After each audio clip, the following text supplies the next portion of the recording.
Oh, pagod. Pan. Basa. Kamil. Kita mo talaga na gano'n siya eh. Bumagsak yung katawan niya eh. Slow mo. Ayan siya, no? Nag-slow mo. Camel pala nakalagay sa gilid niya. Siya rin niya nag-design.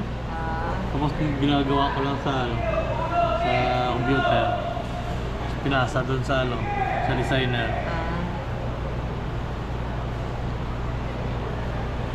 Si Polo nag-ano din yun. Pwede yan siya kung gusto niya. Drawing. Kung mahilig siya mag-drawing, drawing niya lang. Maano yan si Polo? Sila ready siya sa computer din. Oo. Maano sila? Iba naman talaga yung bata may sarili niya, no? iPad. Kay Melo, iba yung niya kasi hindi pa dumadating. Mga isang buwan pa siguro. Oo. Siya rin nag-design. Yan. Hindi yan yung sa Korea niya na sa Korea yan. Kasi parang na-accept na siya sa parang isang grupo. Kaya binigyan siya ng uniform.